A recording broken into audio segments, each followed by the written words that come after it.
बिस्मिल्लाहिर्रहमानिर्रहीम। अस्सलाम वालेकुम स्टूडेंट्स। आज हम प्रोजेक्ट मैनेजमेंट का मिड टर्म के बाद का पहला लेक्चर डिस्कस करेंगे। आज के लेक्चर में जो टॉपिक्स हमने डिस्कस करने हैं उनमें सबसे पहले प्रोजेक्ट ऑथराइजेशन एंड अप्रूवल, दूसरे नंबर पे लीडरशिप स्किल्स और तीसरा टॉपिक जो आज हम डिस्कस करेंगे वो है स्टेक होल्डर्स मैनेजमेंट। तो शुरू करते हैं आज सबसे पहले project authorisation and approval. Project authorisation जो है वो एक सिस्टमैटिक एक प्रोसेस है जिसमें अगर कोई प्रोजेक्ट की प्रपोजल आए तो उस प्रोजेक्ट की प्रपोजल को ऑथराइज किया जाता है या अप्रूव किया जाता है। और डेफिनेटली ये जो अप्रूवल है ये कोई कॉम्पिटेंट अथॉरिटी यानी कि बॉस या जो भी इदारे का सरबराह हो वो उस अप्रूवल को देता है यानी कि ऑथराइज करता है।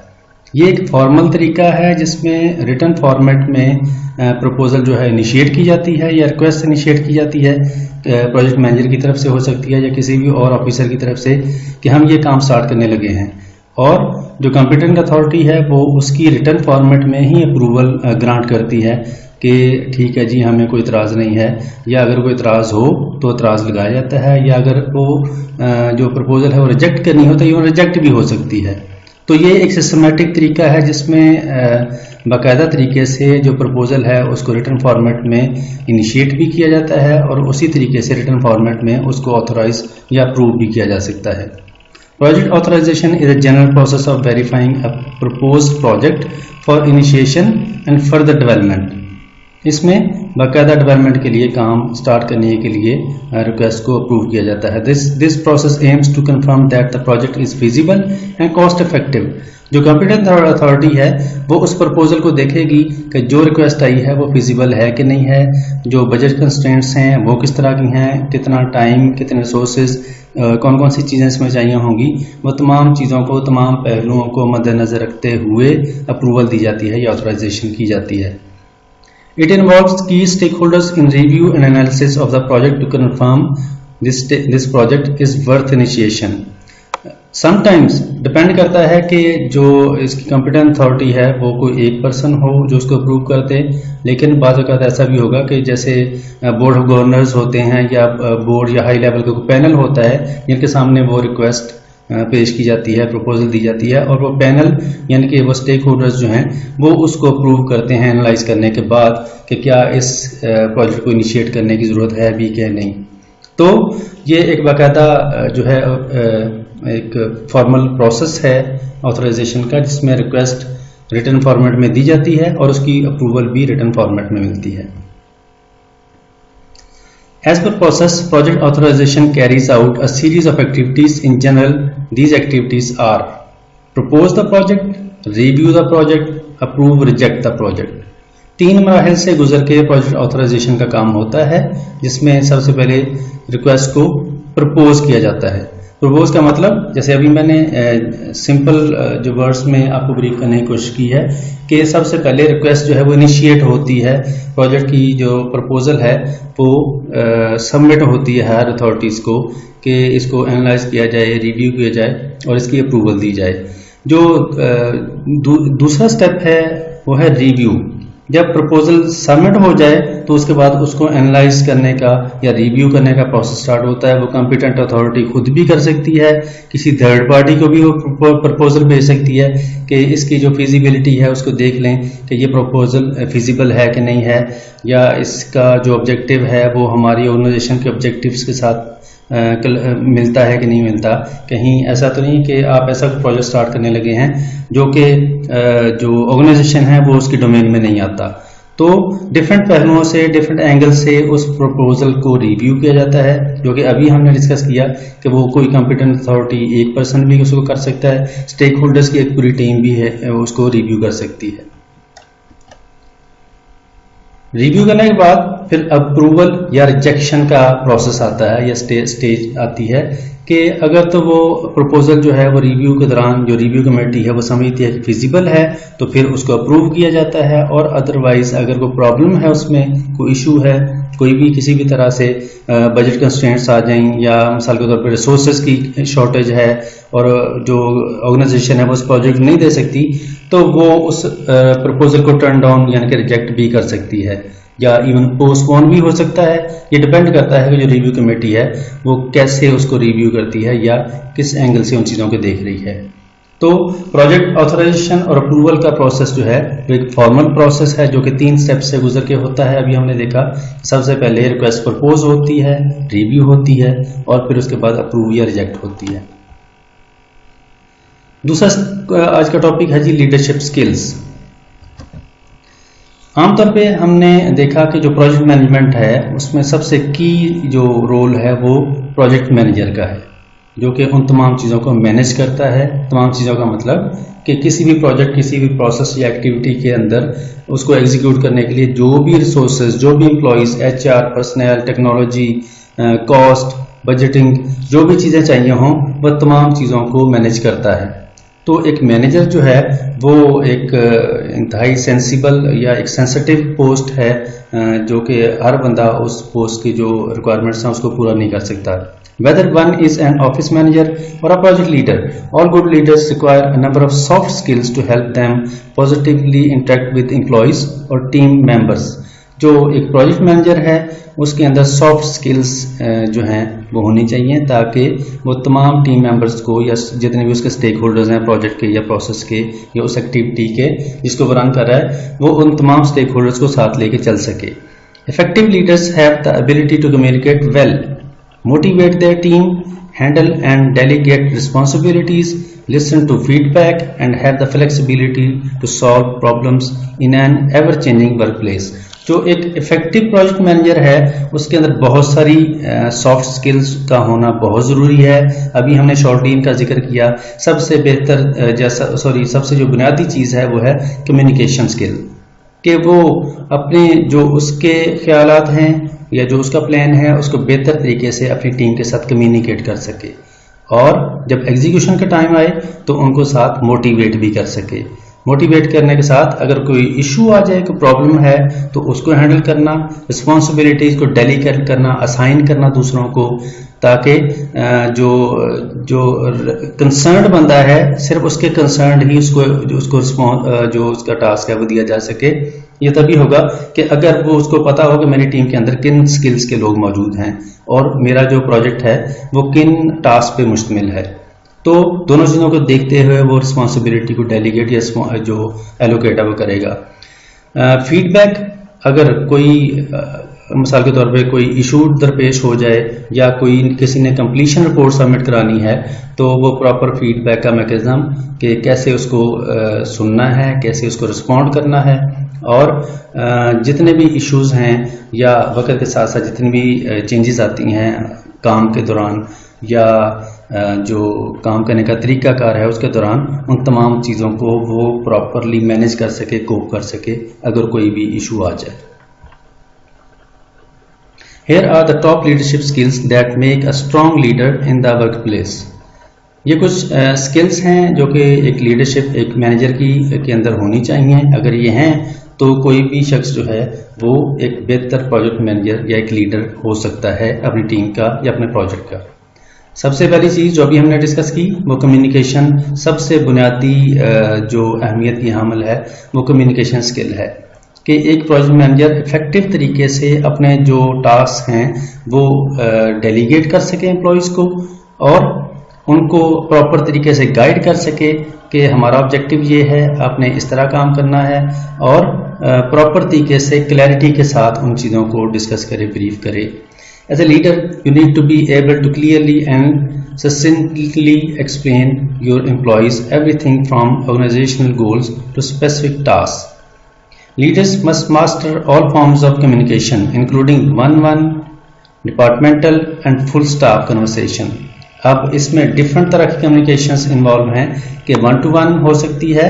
1-on-1 का मतलब कि जो लीडरशिप है वो बराह रास्त किसी एक एम्प्लॉय के स्टेक होल्डर के साथ डिस्कस कर रहा है। दूसरी सूरत में डिपार्टमेंटल लेवल की मीटिंग हो सकती है या मिसाल के तौर पे फुल जो स्टाफ है, तमाम ऑर्गेनाइजेशन का स्टाफ है, उनके साथ भी डिस्कस कर सकता है। तो अब एक एम्प्लॉय हो सकता है, एक से ज़्यादा हो सकते हैं और पूरी जो ऑर्गेनाइजेशन है उसके एम्प्लॉयज़ भी हो सकते हैं। तो अगर उसकी कम्युनिकेशन स्किल्स का कोई इशू है तो फिर डेफिनेटली वो अपने प्रॉपर तरीके से अपना जो ऑब्जेक्टिव है, जो उसकी बात है, वो दूसरों तक नहीं पहुंचा पाएगा। दूसरी चीज़ मोटिवेशन। अब जो प्रोजेक्ट मैनेजर है उसका बुनियादी काम है टास्क असाइन करना। जब वो असाइन करेगा तो ऐन मुमकिन है किसी एम्प्लॉय को उससे एतराज़ हो या वो उससे फॉर एग्जांपल एग्री ना करे कि जो मुझे टास्क दिया गया है वो मेरी जो एबिलिटी है उससे ज़्यादा है या डिफरेंट है, या मिसाल के तौर पे मुझे एक से ज़्यादा टास्क दे दिए हैं। तो डिफरेंट तरह की सिचुएशंस आ सकती हैं। तो ऐसी सिचुएशन में फिर जो प्रोजेक्ट मैनेजर है उसका काम है कि वो अपनी टीम को मोटिवेट भी करे।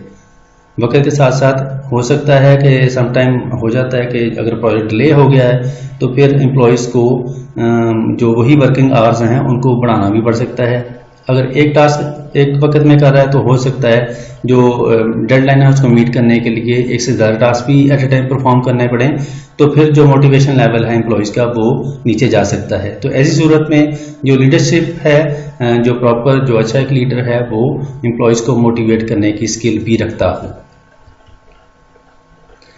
तीसरी चीज़ या तीसरी स्किल एक लीडर की पॉजिटिविटी, कि वो पॉजिटिव तरीके से पॉजिटिव एटीट्यूड के साथ अपने एम्प्लॉयज़ के साथ लेके चले या एम्प्लॉयज़ को साथ लेके चले और उनको टास्क असाइन करे। उसके अंदर बायसनेस नहीं होनी चाहिए या नेगेटिविटी नहीं होनी चाहिए कि मिसाल के तौर पे एक जो लीडर है वो हर वक्त इस चक्कर में रहे कि यार कहीं कोई एम्प्लॉय गलती करे तो मैं उसकी सैलरी काटूँ या उसको सजा दूँ या उसको मुलाजमत से बर्खास्त करूँ, निकालूँ। तो ये नेगेटिव थिंकिंग जो है ये इदारे को या उस प्रोजेक्ट मैनेजर की ओवरऑल परफॉर्मेंस है उसको नीचे लेके जाएगी, उसको ग्रो नहीं करने में मदद देगी। तो पॉजिटिव थिंकिंग जो है दूसरों को इनकरेज करने का जो अमल है या जो एक रवैया है वो एक हमेशा ही लीडर को ऊपर लेके जाता है या ग्रो करने में मदद देता है। और अगर प्रोजेक्ट मैनेजर ग्रो कर रहा है तो डेफिनेटली जो टास्क है उसकी क्वालिटी या उसकी आउटपुट भी बेहतर होगी। टास्क या प्रोसेस की आउटपुट अगर बेहतर है तो ऑर्गेनाइजेशन जो है वो ग्रो करेगी अल्टीमेटली।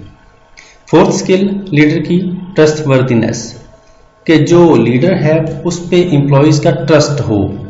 एम्प्लॉयज़ जो हैं वो फील करें कि यार ये जो हमारा लीडर है या प्रोजेक्ट मैनेजर है ये हमारी बेहतरी के लिए काम करता है।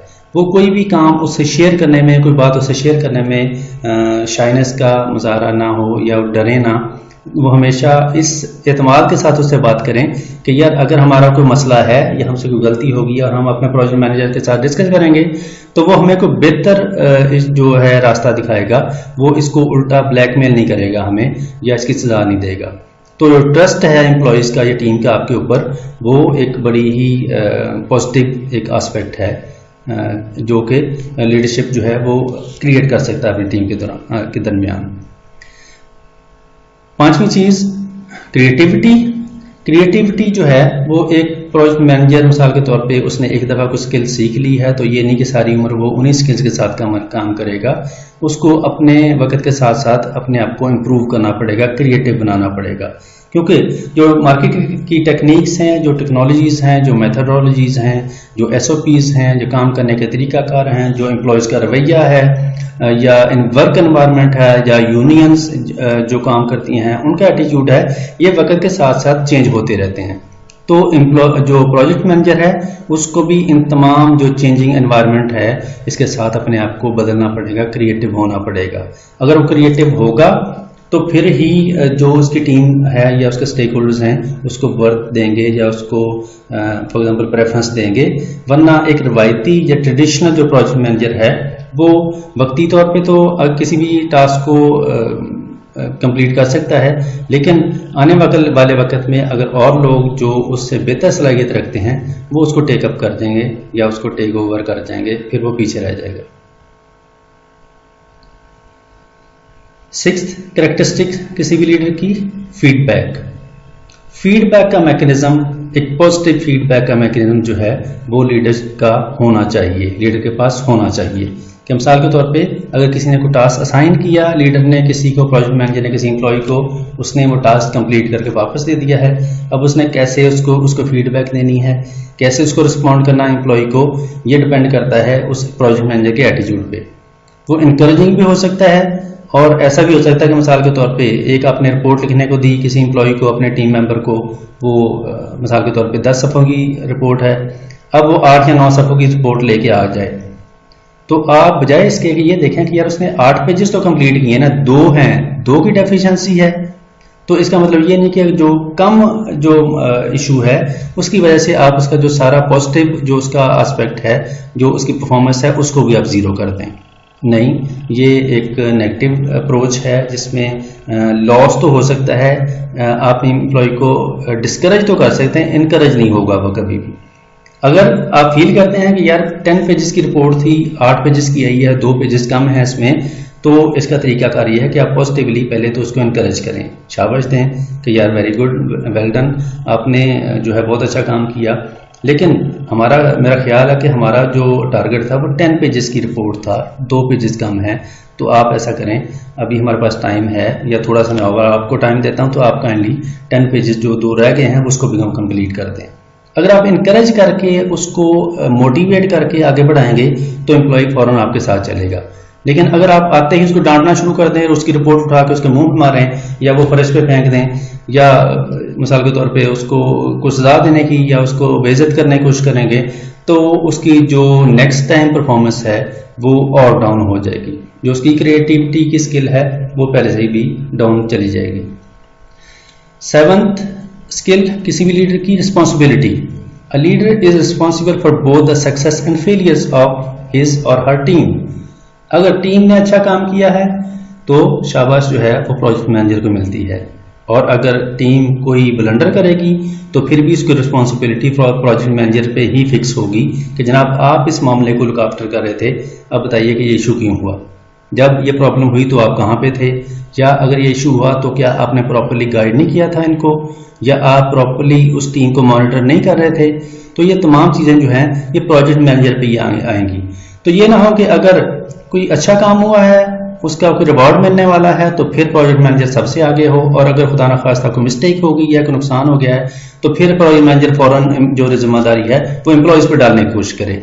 नहीं, ये एक टीम वर्क है जिसमें प्रोजेक्ट मैनेजर जो है फैमिली की तरह अपनी टीम के साथ काम करता है, और उसको चाहिए कि वो हर तरह की रिस्पॉन्सिबिलिटी को ओन करे।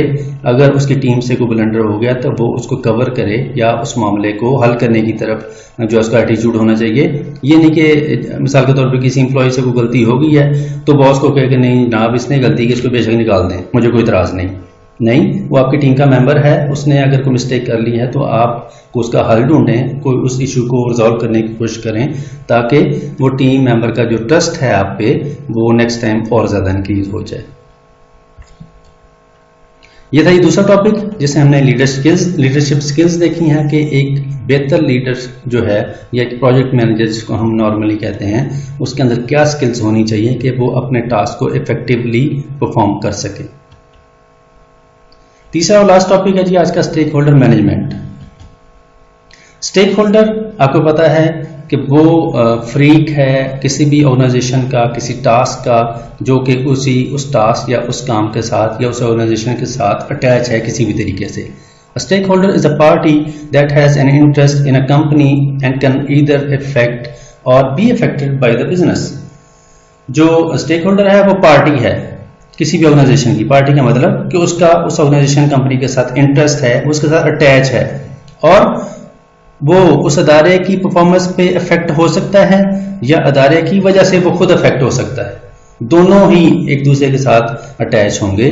तो ये स्टेक होल्डर की डेफिनेशन है। The primary stakeholders in a typical cooperation are its investors, employees, customers and suppliers. किसी भी ऑर्गेनाइजेशन के साथ जो भी लोग उस ऑर्गेनाइजेशन को कुछ चीज़ सप्लाई कर रहे हैं, जो उसको प्रोसेस कर रहे हैं, जो उसको प्रोडक्ट फॉर एग्जांपल चेंज कर रहे हैं, कोई इनोवेशन के साथ किसी भी तरीके से और आउटपुट बना दे के किसी को आगे सप्लाई कर रहे हैं और कोई बंदा उसको खरीद रहा है, तो ये तमाम लोग जो इस लूप में आ रहे हैं ये तमाम के तमाम उस ऑर्गेनाइजेशन के स्टेक होल्डर्स हैं।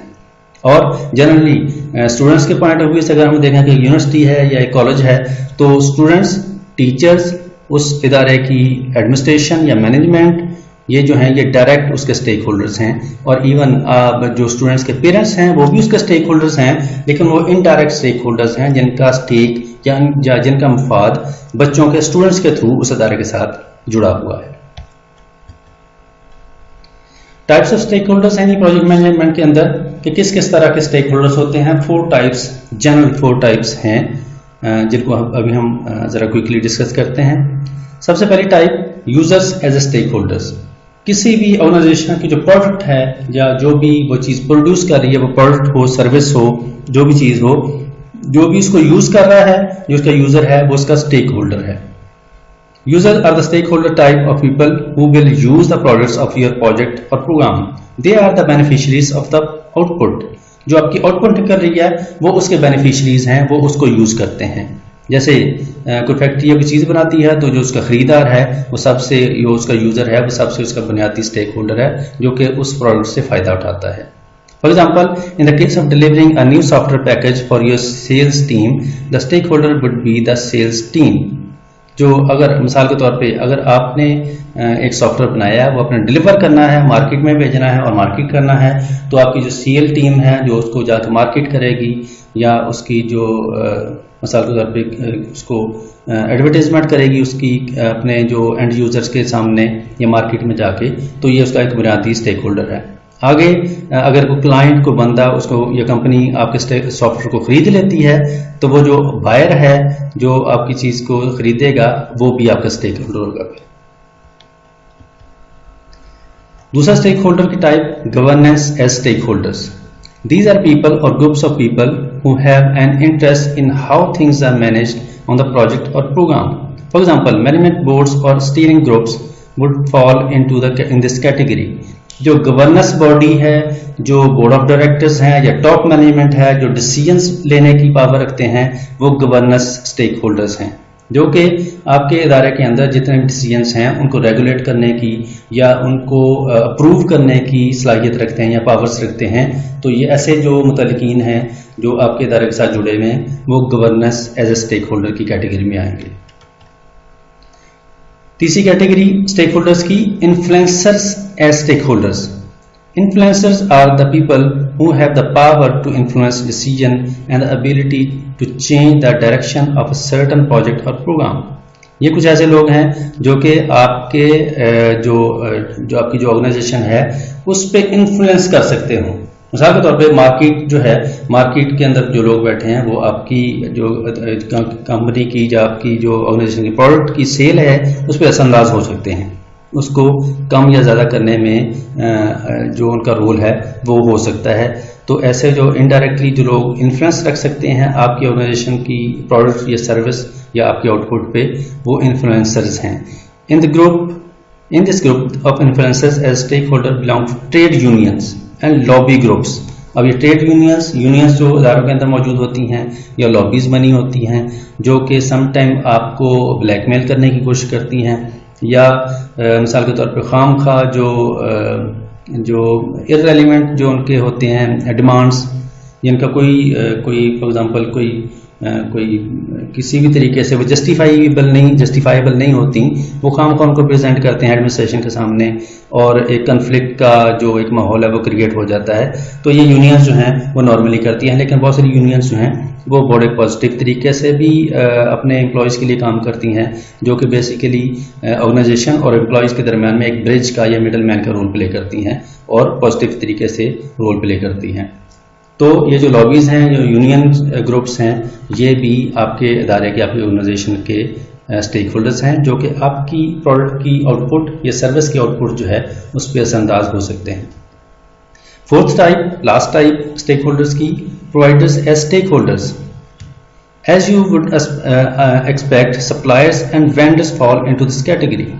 जो लोग आपकी ऑर्गेनाइजेशन को, आपके इदारे को कोई चीज़ सप्लाई कर रहे हैं, जहाँ से आपको इनपुट आ रही है, जहाँ से आप चीज़ खरीद रहे हैं, ये जो हैं प्रोवाइडर्स, ये वेंडर्स हो सकते हैं या जिनसे आप चीज़ें खरीदते हैं। तो ये जो लोग हैं ये providers as a stakeholder की कैटेगरी में आते हैं। More specifically, a supplier's job is to supply a company. In addition, the group of providers can cover a larger number of profiles, also including business partners. ये business partners भी हो सकते हैं, कोई कॉन्ट्रैक्टर हो सकता है, कोई भी जो थर्ड पार्टी हो सकती है जो कि डायरेक्टली आपका एम्प्लॉय नहीं है, आपका उसका इदारे के साथ ताल्लुक कोई नहीं है, लेकिन जो इनडायरेक्ट रिलेशन है आपका उसके साथ कि आप उनसे कुछ चीज़ें खरीदते हैं, बाय करते हैं और वो आपकी जो आउटपुट है उस पर असरअंदाज हो सकते हैं। मिसाल के तौर पे एक बायर है जिसे आप कंटिन्यूसली चीज़ें खरीद रहे हैं, वो अचानक आपकी जो कंपनी की सप्लाई वो रोक दे या कम कर दे तो डेफिनेटली आपके इदारे की जो आउटपुट है वो सफ़र करेगी। तो ये जो प्रोवाइडर है ये डायरेक्टली आपकी जो इदारे की जो परफॉर्मेंस है उस पर इफेक्ट हो सकते हैं। स्टेक होल्डर मैनेजमेंट क्या है जी? अब स्टेक होल्डर की अभी हमने टाइप्स देख ली हैं, अब इसको मैनेज करने का क्या मतलब है। Stakeholder management is the process of maintaining good relationships with the people who have most impact on your work. Communicating with each one in the right way can play a vital part in keeping them on board. जो stakeholders हैं उनको इस तरीके से maintain करना या उनके साथ अच्छे रिलेशंस कायम करना ताकि वो आपके इदारे के लिए, आपके ऑर्गेनाइजेशन के लिए फ़ायदेमंद साबित हों, इफ़ेक्टिव हों, ये चीज़ जो है वो स्टेक होल्डर मैनेजमेंट कहलाती है। इसमें आप अपने स्टेक होल्डर्स को ऑन बोर्ड रखते हैं, उनका जो रोल है उसके मुताबिक हमेशा उनको पार्टिसिपेट करने में मुआवनत देते हैं कि वो स्टेक होल्डर आपके साथ अटैच रहें ताकि आपके इदारे की जो परफॉर्मेंस है वो, क्योंकि स्टेक होल्डर्स के साथ जुड़ी हुई है, तो अगर स्टेक होल्डर्स आपका जो साथ है वो नहीं देंगे तो डेफिनेटली आप अकेले कुछ नहीं कर सकते। We will review each step in detail below and explain how project management software can benefit managers as they communicate and collaborate with stakeholders. अब स्टेक होल्डर्स को मैनेज करने के लिए डिफरेंट जो स्टेप्स हैं या डिफरेंट जो टेक्निक्स हैं वो यूज़ होती हैं, जिनमें से कुछ स्टेप्स पे गुजर के हम भी देखेंगे कि स्टेक होल्डर्स को कैसे प्रॉपर्ली मैनेज किया जाता है। सबसे पहला काम जो आप करेंगे बीइंग ए प्रोजेक्ट मैनेजर वो है identification of the project stakeholder. Project के जो स्टेक होल्डर हैं वो आइडेंटिफाई करना सबसे पहले, इसके बाद का तयन करना कि हमारे इस काम के रेलिवेंट लोग कौन से हैं, ताकि जो भी स्टेक होल्डर है उससे रेलिवेंट उसके साथ अटैच जो है एसओपीज तय किए जाएं या जो काम की नौयत है उसके साथ तय की जाए ताकि उसका जो भरपूर रोल है वो इदारे के अंदर नजर आए।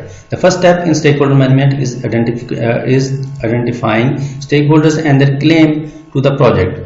This involves evaluating any person, department or organization that has a role in completing the project. अब ये कोई बंदा भी हो सकता है, कोई डिपार्टमेंट होगा, कोई ऑर्गेनाइजेशन होगी जो कि एज ए स्टेक होल्डर आपके साथ काम करेगी। आपने ना सिर्फ उसको आइडेंटिफाई करना है बल्कि उसका रोल भी आइडेंटिफाई करना है कि ये जो स्टेक होल्डर है ये हमारे इदारे के साथ कैसे अटैच हो सकता है। Project stakeholder roles can include the project sponsor and team, the sales department and even customers, any entity that is investing time and or resources in the venture. Venture का मतलब कि जो आपका काम है, जो आपका प्रोजेक्ट या प्रोसेस या एक्टिविटी है उसके साथ किसी भी तरीके से अगर कोई बंदा इन्वॉल्व है या उसका उसमें कोई हिस्सा डाल रहा है, वो कोई कस्टमर हो सकता है, कोई बंदा होगा, कोई ऑर्गेनाइजेशन होगी, उसको टाइम दे रही होगी, आपको एक रिसोर्सेज दे रही होगी, बजट दे रही होगी या कंसल्टेंसी दे रही है, ये डिपेंड करता है कि वो स्टेक होल्डर जो है वो क्या है और किस तरह की सर्विस आपको दे रहा है या प्रोडक्ट दे रहा है। डेवलप कम्युनिकेशन स्ट्रेटजी, दूसरा काम स्टेक होल्डर मैनेजमेंट के हवाले से, कि उन स्टेक होल्डर्स के साथ कम्युनिकेट करने का मैकेनिज्म तय करना कि इन स्टेक होल्डर्स कौन से स्टेक होल्डर के साथ हम किस तरह कम्युनिकेट करेंगे। मिसाल के तौर पे अगर आपका जो मिसाल के सप्लायर है जो आपको चीज़ें सप्लाई कर रहा है उसके लिए आप कुछ और तरीके से डील करेंगे और जिन लोगों को आप सप्लाई कर रहे हैं अपनी प्रोडक्ट या सर्विस उनको आप कुछ और तरीके से डील करेंगे। अब डिपेंड करता है कि अगर आपने किसी चीज़ खरीदनी है तो डेफिनेटली आप अपर एज पे नहीं होंगे, आप चीज़ लेने वाले हैं। ये डिपेंड करता है कि आप उनकी टर्म्स एंड कंडीशन माने और जिस तरह वो कह रहे हैं उस तरह मुताबिक आपको चलना दें। जब आप सेल कर रहे हो तो फिर प्रोडक्ट आपकी है, आप चाहें उसकी प्राइस जितनी मर्जी बढ़ा दें, टर्म्स एंड कंडीशन जितनी मर्जी सख्त कर दें, उस वक्त आप अपर एज पे होंगे कि आपकी मर्जी है कि आप चीज़ बेचें, ना बेचें, महंगी बेचें, सस्ती बेचें, ये आपकी मर्जी है। तो कम्युनिकेशन जो है वो डिपेंड करती है कि आप किस तरह का आपका स्टेक होल्डर है और फिर आप उसके मुताबिक डिवाइस करते हैं वो स्ट्रेटजी, कम्युनिकेशन स्ट्रेटजी कि किसके साथ हमने कैसे चलना है। तीसरा काम प्रोजेक्ट स्टेक होल्डर मैनेजमेंट के हवाले से perform risk change impact analysis.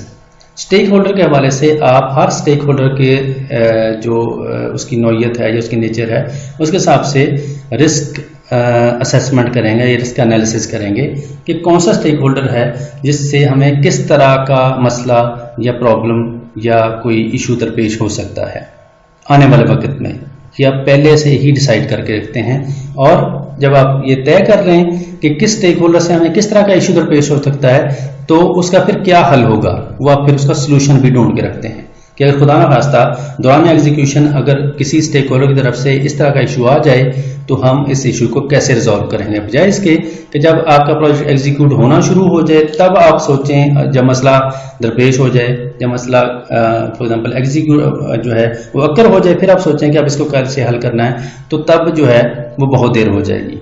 अगर आप पहले ही ध्यान में रखें कि मिसाल के तौर पे एक सप्लायर है जो आपको चीज़ों को सप्लाई कर रहा है, वो खुदा न खास्ता ऐन दरमियान में आके जो प्रोजेक्ट है वो उसकी सप्लाई बंद कर दे या कम कर दे या उसके रेट ज़्यादा कर दे।